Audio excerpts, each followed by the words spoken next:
Welcome. I'm Jay Shear with Jay Shear Business Consulting. We build solid foundations for service-based businesses to grow and scale, and you've joined Business Minds Coffee Chat. Storytelling is how humans have communicated since the beginning of time. Stories are a powerful way to connect, teach, persuade, inspire, and even understand ourselves. Researchers at Princeton University have even found that as you hear a story unfold, your brain waves actually start to synchronize with those of the storyteller. Well, on this episode, we're going to explore how you can more confidently tell your story and share your message with the world.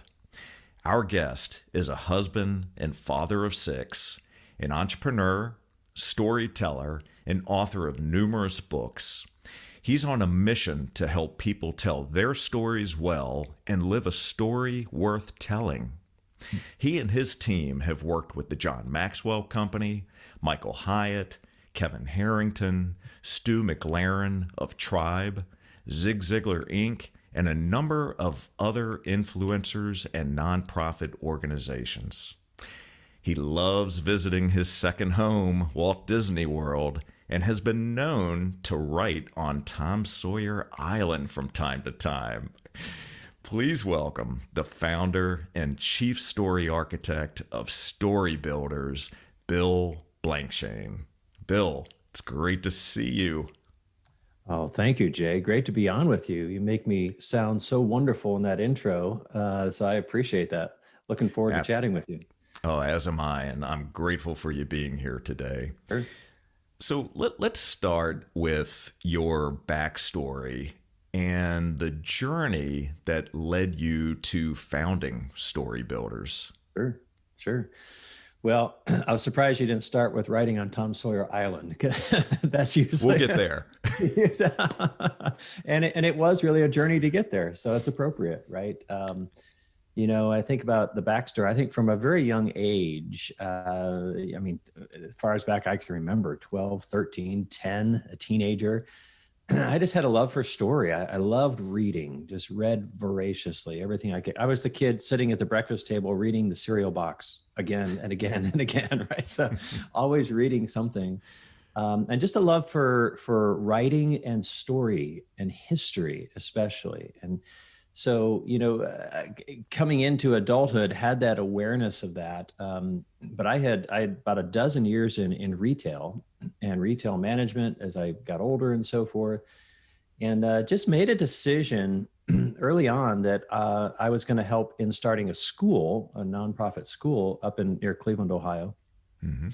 And that really came for me to be what Stephen Pressfield calls a shadow calling. Right. It was something that, all right, you're getting more focused in what you love to do and what you're good at and so forth, and really put a lot of work into curriculum development and into history teaching and into English and writing and all those kind of things, teaching other people to do that. Mm-hmm. And ended up doing that for a dozen years and helping to lead that school. So learned a lot about leadership and business growth. It was a nonprofit, but we really it was all tuition supported. So we kind of had to run it like a for-profit. But coming out of that, I just felt like there was something deeper within me that kept calling me back to storytelling and helping others to tell those stories well. And so I ended up just stepping away from that into the unknown and making that transition to a new business direction and walking that entrepreneurial journey. Wasn't even intending to walk the entrepreneurial journey, but ended up walking it and learning a lot in the process, and started our current company, StoryBuilders, where, as you said, we've worked with all sorts of people from larger corporations to smaller business to individuals to help them tell their stories well, because that it really tapping deeper and deeper into kind of my core purpose. So let's go back for just a moment. It's always interesting to me to hear about an individual who takes that entrepreneurial leap. And many times it happens on faith, right? We Sure. don't Sure. know exactly what's going to happen. We may have Sure. great plans, a vision, an idea of what we Sure. want this to look like. But what was it? Kind of walk us through what it took for you to actually walk away from what you had built on the Sure. educational side to actually starting something that was a complete unknown for you, although there was the calling Yeah. there. Sure. Sure. Yeah. And believe me, it was not an easy transition, right? We ended up going a year with almost no income through that process. And as you said, father of 6 kids, right? So, it tested us in so many ways. And you use the word faith, and that certainly, I think anybody who's making this transition, whether they share my faith distinctives or not, it's important to connect with something outside yourself, something deeper, something more broader, universal, if you will. And for me, that was my faith, and this experience definitely tested all of the above. I mean, it did, and so as we approached that, like I said, I had felt that something was there was more that I was supposed to be doing. And perhaps most importantly, I realized that as I went through the process, I realized that it was really about my identity, right? Like who I thought I was, who I saw myself as, right? And so I saw myself as this school leader, this school principal, this person who everybody knew in the community. And so that's who I was. That was the box I was fitting in. The problem was I wasn't fitting in it, right? I just looked like I was fitting in it completely as I grew and developed as a person. And so that created that internal tension that nobody on the outside really knew about. And so finally, I reached the place where I enlisted the help of a coach, a life coach, and began working through some of these things and took a retreat for a weekend, went away and just wrestled with all these things. And finally, I came to the point of realizing, all right, I've been trying to do writing and things on the side and also lead the school. And I realized I just couldn't do both well, right? And so I had to make that decision. Either I let go and just ignore this passion that I've had to do this and focus on leading a school. I mean, because we have kids' lives at stake, right? So you can't be distracted in this. Right. So, or, one or the other. And what I realized was, hey, the school, as much as I put into that, that's not mine, right? At the end of the day, that's not my passion. That's not my vision. And so I had to let that go and begin that process, not knowing all the answers, right? And really then coming face to face with that really identity crisis. Well, if I'm not that, who am I now, right? And so really a soul searching time as well. It's amazing. I think back, I've spoken about this myself, about self-discovery and how we identify ourselves, and sometimes wearing various masks, the way we show up, and maybe what we're doing is not necessarily in alignment with who we are and what we're supposed to be doing and what our purpose is. Right. So it's an interesting process to go through, and it's interesting to hear that you were able to work with someone, a life coach, someone that could help you work through that process of discovery to get to where you are today. Right. And that's a process. Right. It is a process. And I think the things that were helpful to me were to have people outside of my current situation who affirmed that there is life beyond what you're doing just now, right? That there, so it's important, I think, to when you're in that season, you're thinking, should I step out? Could I step out? To connect with people who actually believe you can, right? And who are willing to see you differently, and to have that kind of a positive approach to that, not a negative. I mean, there are plenty of people, when I told them what we were doing, they gave me that kind of dazed look and said, well, that's good for you. I'm glad you're doing that. And I could tell they were glad it wasn't them doing it, right? Sure. Because it is risky. I mean, it really is. And, but at the end of the day, I think we're put on the earth for a purpose. And so we're either going to fulfill that and have a fulfilling life, or we're going to try to squeeze into somebody else's box. And I just found, that's at the end of the day, when I'm sitting on the porch and looking back over my life, I want to know that I pursued the passions that I had and helped serve people in the way that really only I could do that. And that's really what moved me to there. Wonderful. So everyone has their own unique story and voice. Mm-hmm. In your experience, what holds people back from sharing their story? The thing I hear most from people is, first of all, let's define story. When we talk about story, it isn't just what has happened to you in your life, the events that have taken place and have unfolded. That's part of it. But it's also somewhat the message that you feel burdened to share with the world, like the message that keeps bubbling up within you that you keep talking about and that people keep saying, boy, that was really helpful, that there's value in that, or whatever that message is. When we talk about story, that's what we're talking about, not just your life events, but that message that you have to share, either as an individual or a business, right? So what often holds people back, I think, first of all, because it is so much a part of who they are, they make the assumption that everyone else sees the same thing that they see. Everyone else gets it already because they get it, right? And so as a result, they undervalue their message, and their story, and they think, well, what has happened to me isn't that unique, and what I have to say isn't that special. Because they're so used to hearing it, and maybe they've spoken it many, many times, right? And if not the script in their head, they've heard it a lot. But the fact is, that's not reality. Most people haven't heard what people are thinking. Most people haven't heard that message. And there's a lot of noise out there.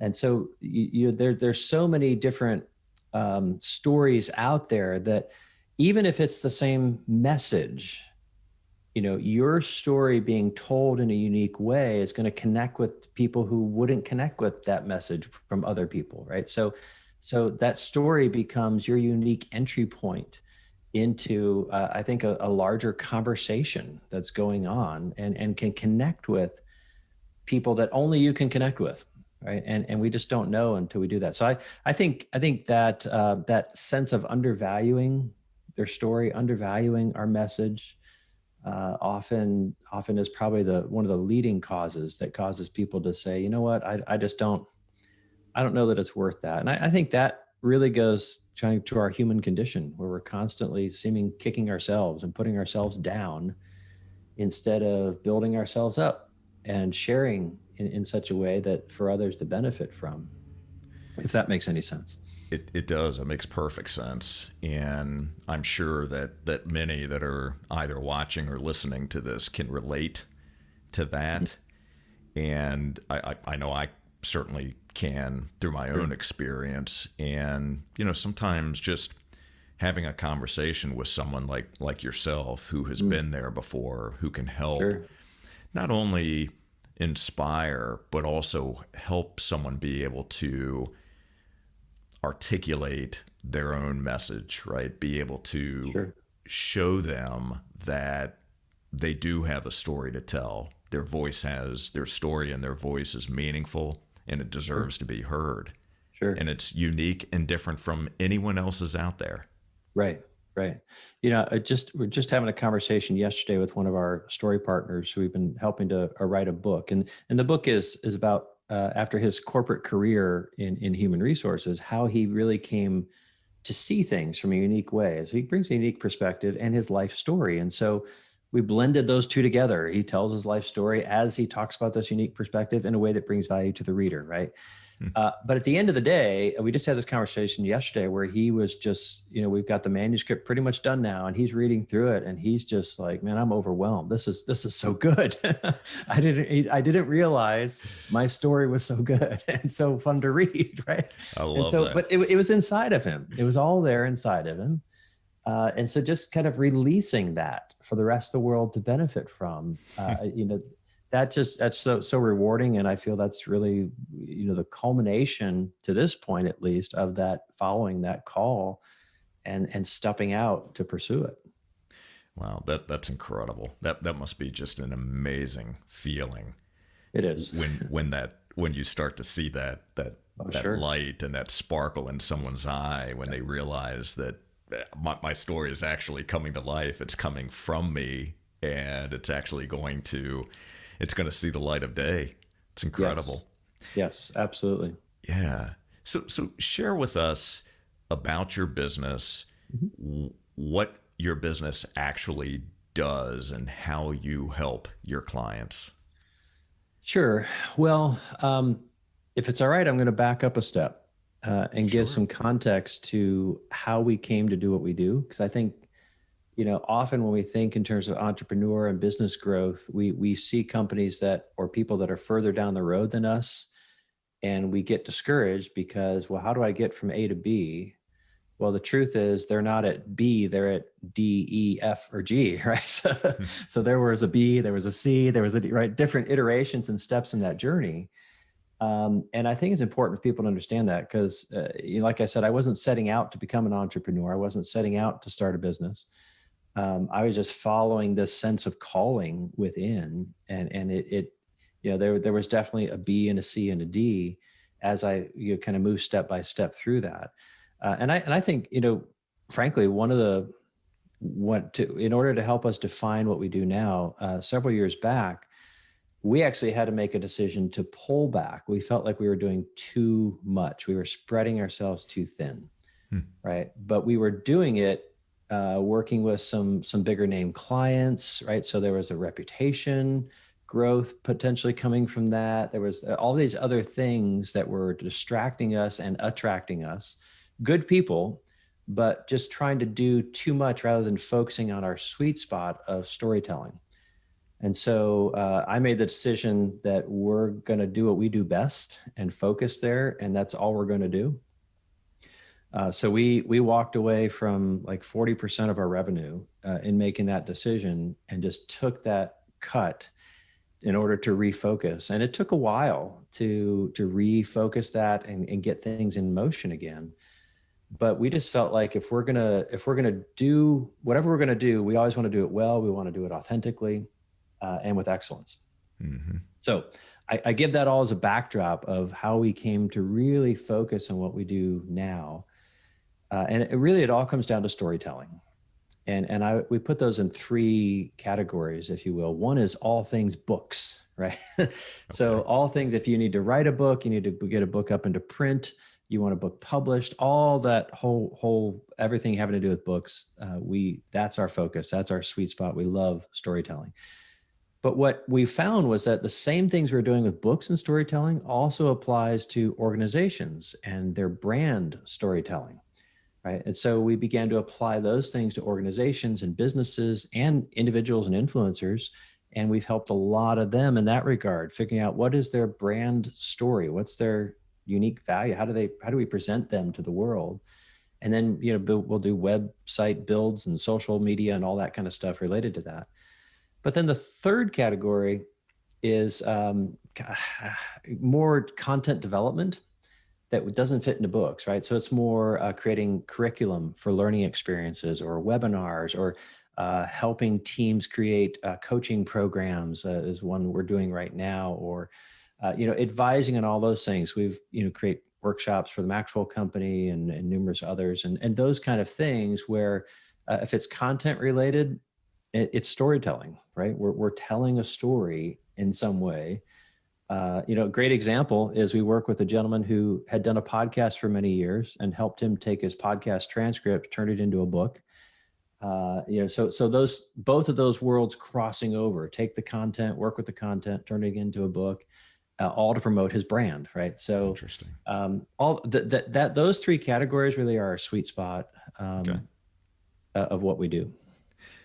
So take me back for a moment when you made the decision that you were going to walk away from a fairly sizable percentage Sure. of your business because it really wasn't in your sweet spot and it was Right. creating some Right. some distractions. Right. How did you message that to your team, and was your team supportive, and did you have to make changes in the size of your team in order to accommodate the new direction? Yes. Yeah. I think the biggest thing was I've always been very honest and open with them about why we're doing what we're doing in the first place. Right. And they've been on board with that from the outset. And I think they had felt that tension as we tried to spread ourselves too thin. Right. So we all sort of knew that was the reality, that we were spread too thin, and we would sort of talk about it, but just say, well, you just got to suck it up and do it. Right. You just got to keep going. But eventually I think I just realized, I didn't step out into this world, into this path away from where I was to just make do, right? I set out to fulfill a calling. So if I'm going to give, it's kind of revisiting that original decision. And so they were very supportive.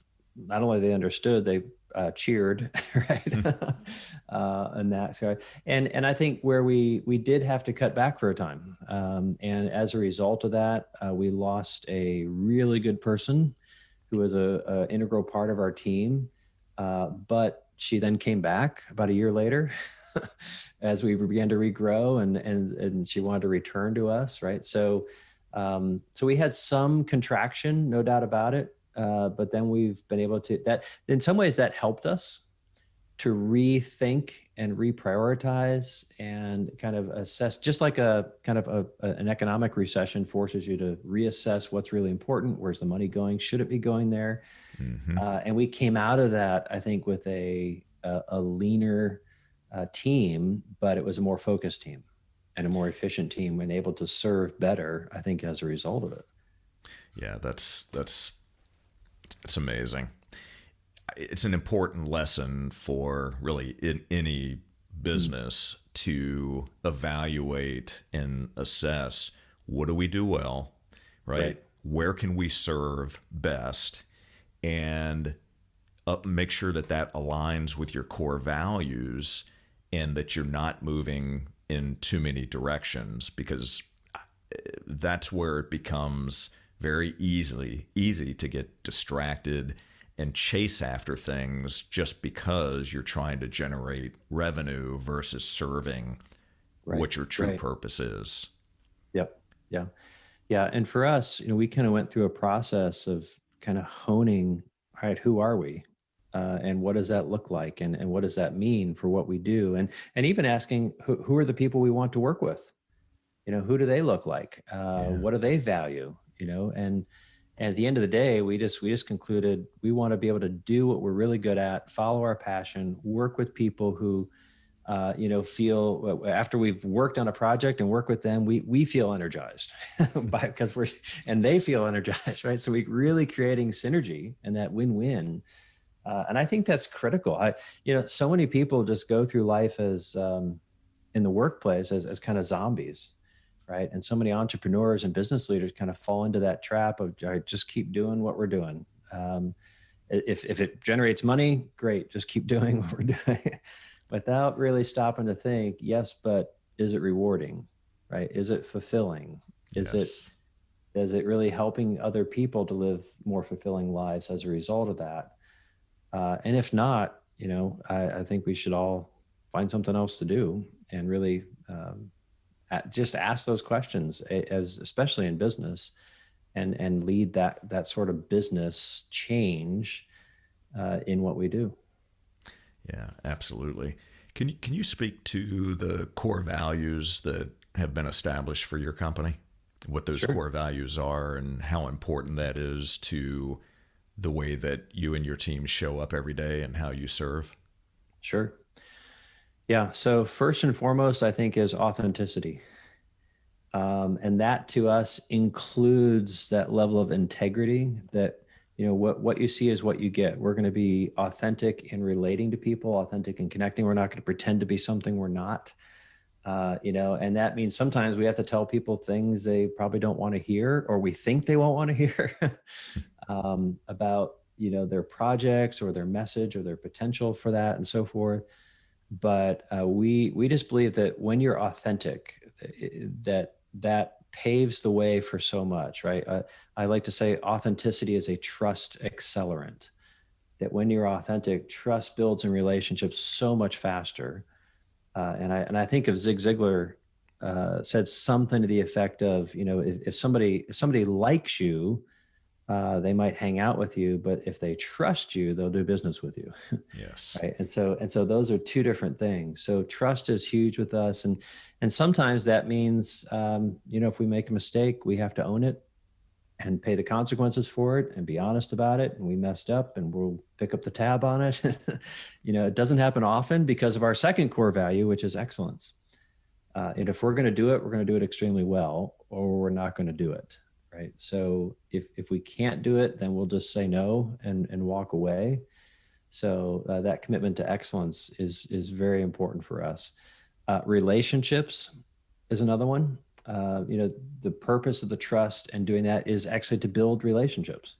And so we don't talk about clients and customers. We talk about our story partners because that's how we view them. And most of the people we work with really become friends. I was just at a book launch about a month ago, and I was talking about this author that we were helping, and just stated that like often happens, we've become friends in the process of working together. And for us, that friendship, that relationship comes first, right? So it's a relationship that's based on excellence. It's kind of like, as you mentioned, I've got my Disney coffee cup here, right? And you mentioned that's my second home, right? It's kind of like the Disney culture.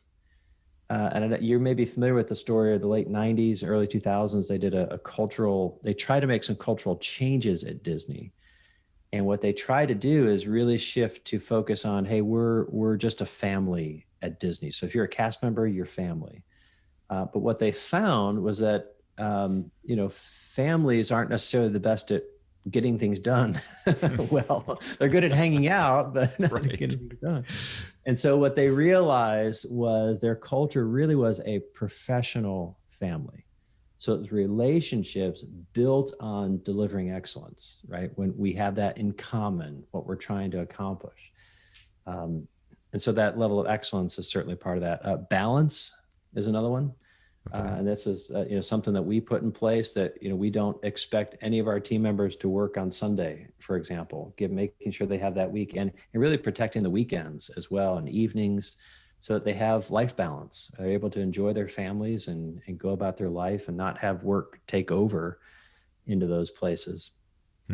And there's another one that is totally escaping me right now that is all part of that. And I probably mentioned it in that conversation, but those are really the core values that really drive us and cause us to move forward on a daily basis with what we're doing. So when you look at your team members and you look at hiring, do you hire based on your core values? So any new team members that join, if they don't necessarily align with those core values, is it a no-go? Oh, absolutely. And we always try to think culture first, right? So are they a good cultural fit with our culture? Do they fit with those values? Do they fit with how we do things? And so running through that culture value first, always try to vet people from that point of view. I'd much rather have someone who's a good fit and is teachable than someone who is highly skilled and not a great fit, because eventually that's going to create, culture trumps eat strategy for breakfast, Drucker said, right? So, yes. And that's so true. So when we have a culture built on those values, we can come together and accomplish some great things. And sure, there'll be a learning curve with some people.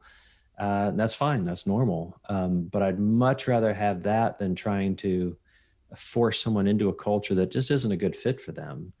So absolutely that becomes the most critical piece that we have. And I always try to do, and understand it like a trial process, whether it's a 90-day like probationary period or something along that line, depending on how they are joining the team. But some type of, hey, even though we think this is going to work, let's just try it out, because you may realize I'm not a fit here, Sure. and I don't want to be here.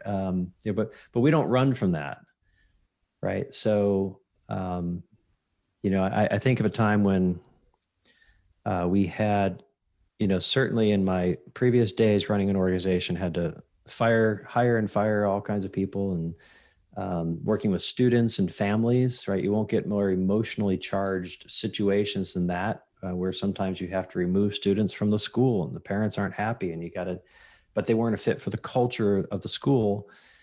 And it's the same thing, right? So sometimes there can be uncomfortable conversations that have to take place in those, but we just believe candor is king, right? And so we're just going to be as kind as we can, but also speak candidly.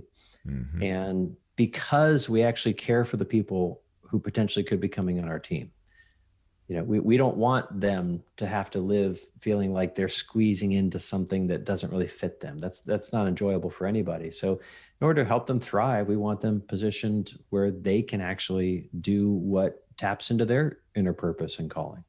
Yeah. That sounds fantastic.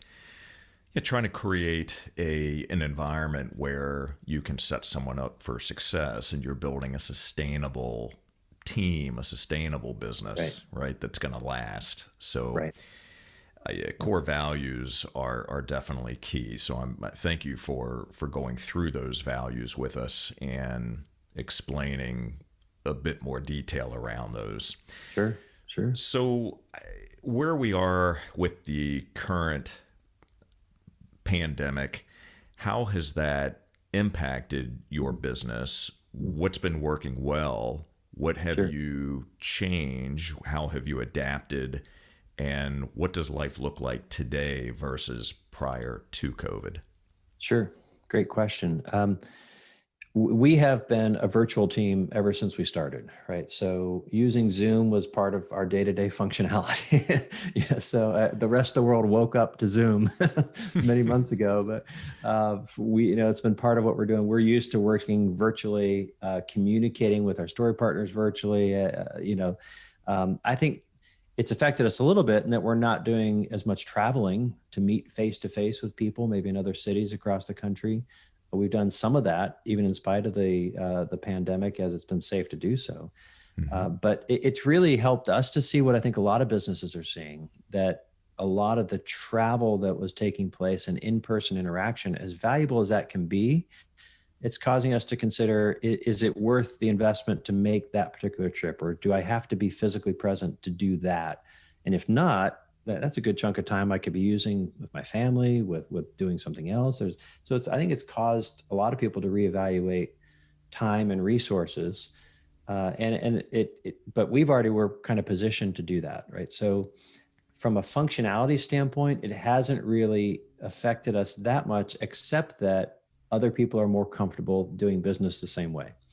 But from a business standpoint, surprisingly, I think what it has caused people to do when they took a few steps back and reevaluating their direction, it's actually inspired them to step out in new directions. So maybe somebody was thinking, I've been thinking about writing that book for a long time, and now I'm stuck at home for a while. I probably should do this. Mm-hmm. And I think it's really connected with people who had the mindset of, all right, this is going to pass. We're going to get past this one way or another. I want to be ready when that time comes to be fully poised to have developed maybe these additional resources or additional products or my new web, design and messaging and so forth. So it's actually caused an uptick in our business in what we do. We haven't seen that downside as much. We've certainly talked to a lot of people who are maybe put off some things for financial reasons. So as to what the future holds, I don't know, but we haven't really done a whole lot differently because of this. Okay. And except lean into the services we're providing and recognizing it's a stressful time for everybody.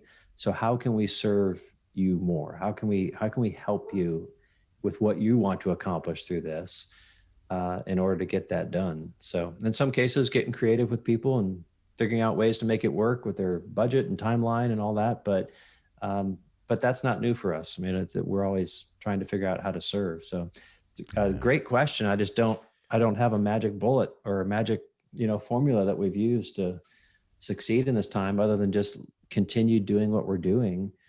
And people really seem to be resonating with that.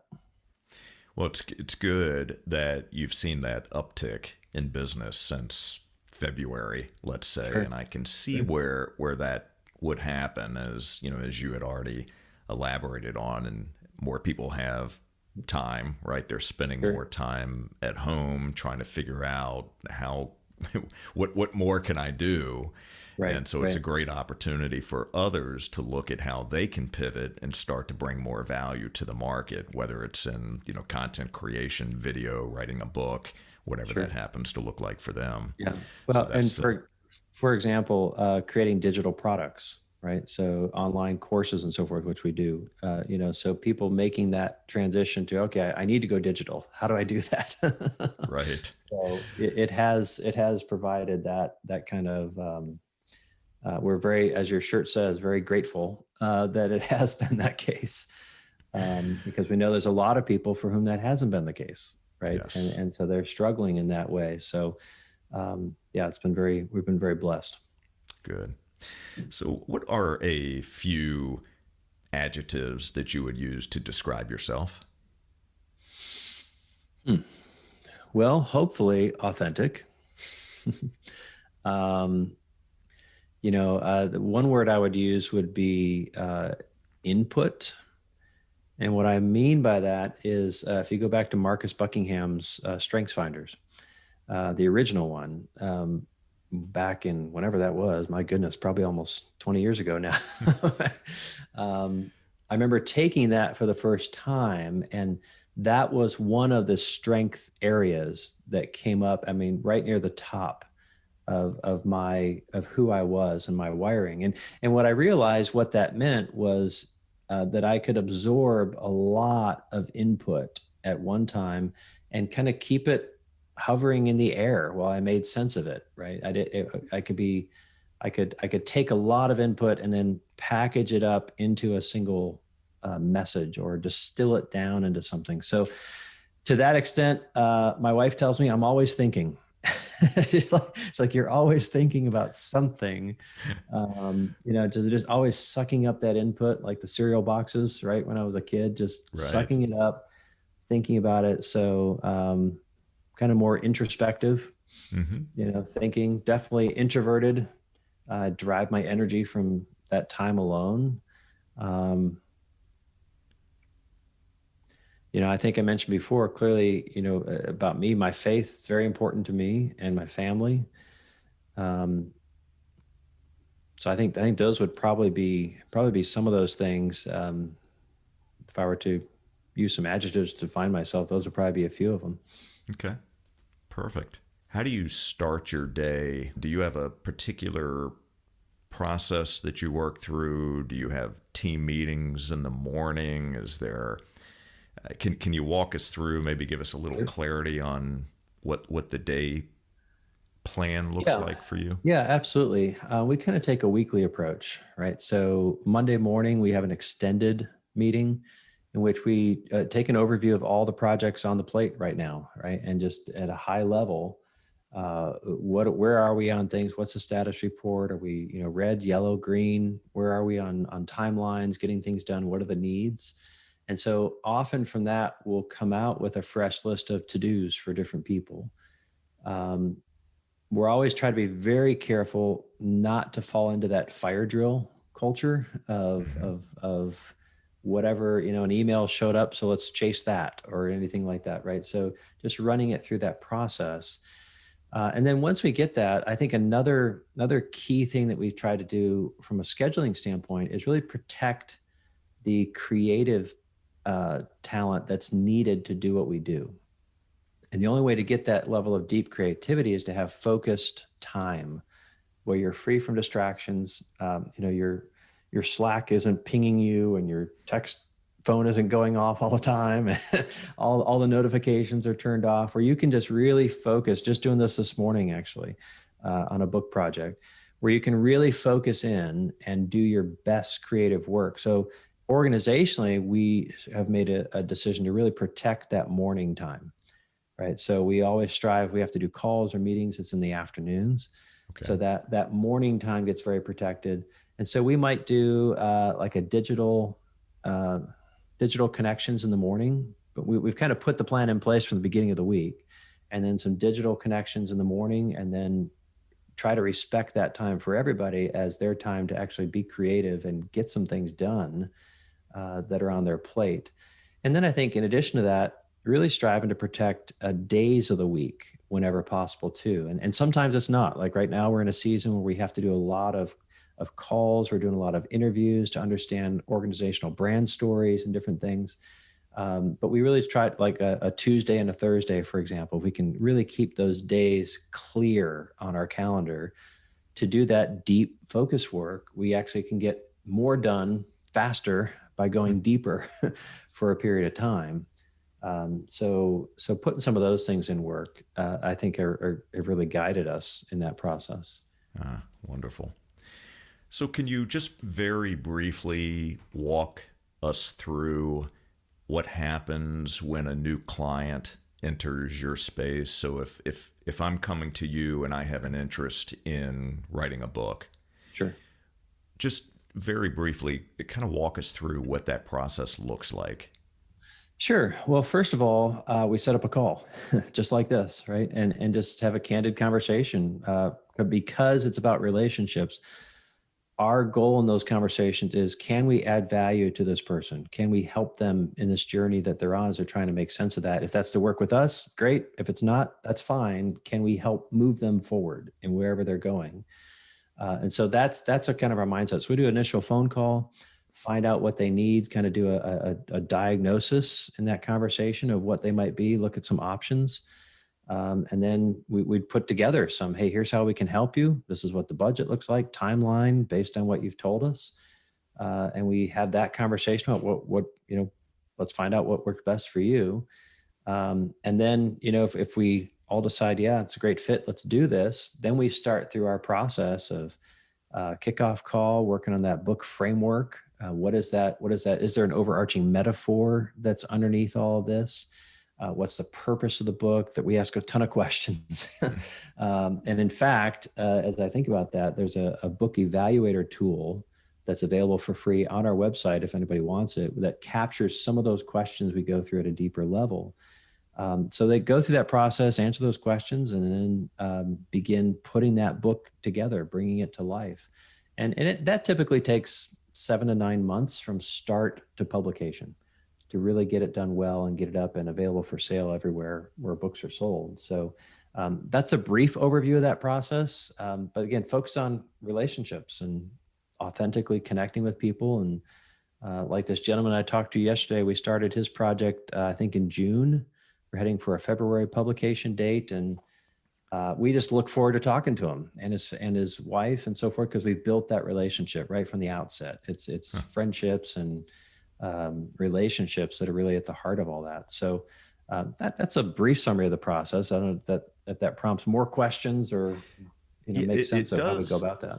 Yeah, well, thank you for that. It does. And one of the questions would be, I would think that you have some clients that come to you that can write, right? Sure. That can take their ideas, they can formulate sentences and their thoughts and sure, actually present them. And then maybe others who the information's in them, but right. They need help pulling it out. So you work with anyone on yes. all phases of that spectrum?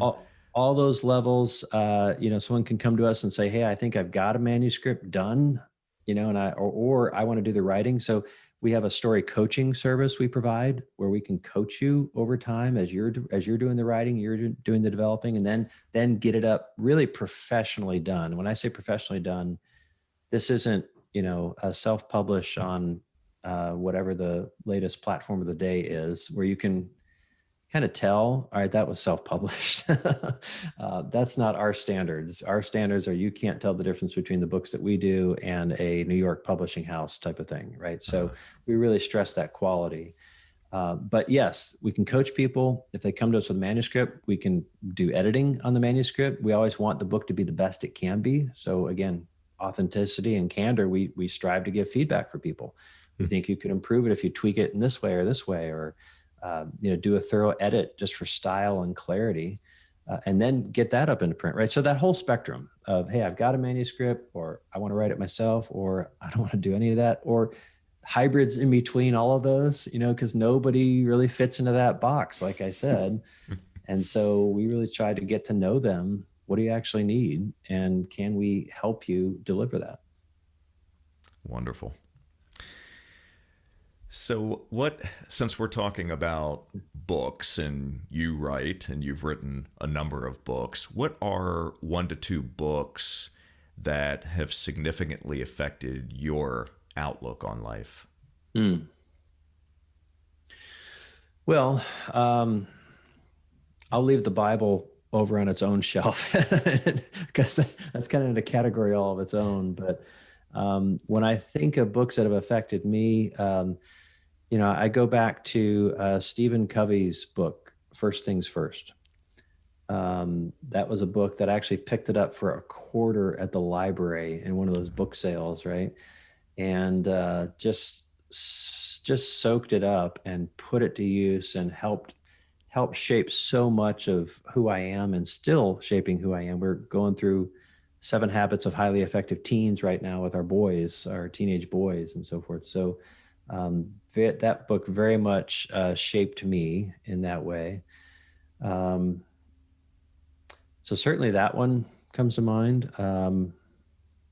I think another book that was part of that transition a few years back, where we walked away from 40% of our revenue, Greg McKeown's book, Essentialism, right? Yes. Which was just focusing on that. I had the privilege of interviewing him for something. We were just, it was interesting talking to him about that, because at the time we were talking about potentially, hey, you could develop study guides, and you could develop digital courses, you could develop a whole bunch of things in and around this. And it was fascinating to me because he said, I've thought about all that, but if I'm going to practice what I preach, it's not, I don't really have a passion for any of that. Great point. Yeah. And so for 3 years, I had on my whiteboard, slow down, focus, that kind of mentality of don't allow yourself to be chasing all these. So I'd say the Essentialism book has been really a critical book for me as well. Yeah, terrific. Well, along a similar vein, then, what are you adding or eliminating from your life to live more fulfilled and with greater purpose? I think one of our story partners is a guy by the name of Lewis Howes. I don't know if you know that name, a podcaster as well, right? And we've been working with them on developing some programs with their greatness team and so forth. And as part of that process, I've actually been putting the programs we're developing, using them in life, and been like testing them out in real life. And so really coming to understand the power of focus, and having fewer goals, and being able to just, have 3 goals in front of you in different areas of life, and be able to, if I can get those, everything else gets easier. Everything else becomes easier to do. And so one of the things I'm doing is just re-engaging good physical health habits, right? For most people, I think those go up and down, and they know they should, and then they don't. And especially in our industry, where we're often, behind a desk or behind a computer screen so often. So for me, what I'm adding is re-engaging those kind of healthy physical habits. so I can have more energy, so I can redo the, to do all the other things on my plate. So those kind of things, time with the family, get into good family habits. As I said, working with our boys in these ways, and time with friends. So just making sure that those things are in place kind of as boundaries to make sure that work doesn't press too far into other areas of life. So those would be things that I'm adding. In terms of eliminating, I don't know that I can think of any at the moment, because we've, well, I'll tell you one thing we're eliminating is Disney World lately because of COVID, right? We've spent many times, I don't know, 300 plus days there. I mean, we've spent a lot of time there, but not since last December. And so we're not vacationing as much. So there's one thing we've eliminated. Well, you'll get back. It's a matter of time, but you'll get back. Yep. Oh yeah. Yeah. So what would you like your legacy to be?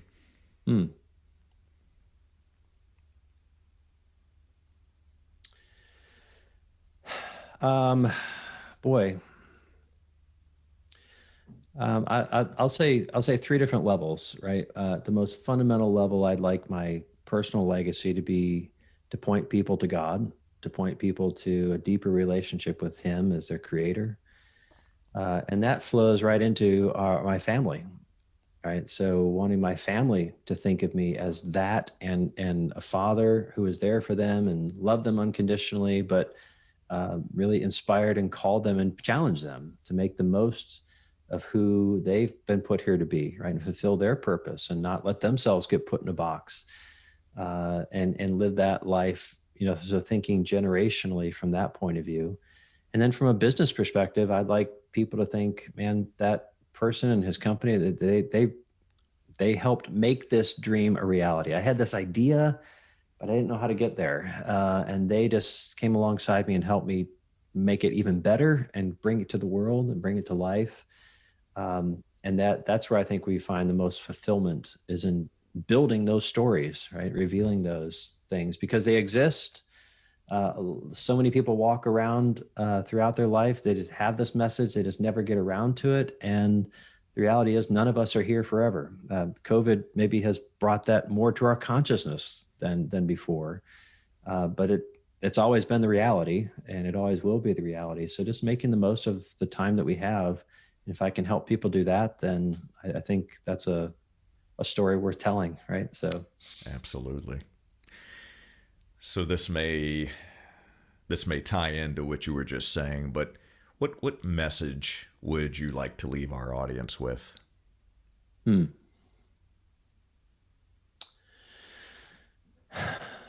Well, maybe a twofold message, right? One, if you are a business leader, a business owner, I would encourage you to think of what you're doing, not just in terms of dollars and cents and revenue and logistics, but in terms of what's the impact I'm having on the people I'm engaging with, and what am I doing that's actually helping make the world a better place. That's what we talk about is we tell stories that make the world a better place. And so we're constantly thinking, how is this helping? And if it isn't, why are we doing it? Right. So I would encourage them to just run it through that filter, run everything through that filter of, is what I'm doing making the world a better place? And I think, candidly, I think just about everybody is doing something to do that. If you're in business, you're bringing value to somebody. So leaning into that more, how can I do that better? How can I do that in that way? I think the other level is for those who have been considering business or considering going in a new direction or stepping out in some way, taking a risk. I just want to encourage those people that you're not alone, right? You're not the first one to wrestle with that. What you're feeling is not abnormal. Find some people around you to help support you, explore the options. I don't encourage people to do what I did, which was step away into no income for a year. Right. I think there's a faster road to do it, but your story is your story, right? And don't be afraid of where that might take you, and recognize that it might be A, B, C, D, E, F, G before I get there. But I would encourage them to explore that to the fullest extent possible. Beautifully said. Great pieces of wisdom. Hmm. So before I ask my final question to you, where can we go to connect?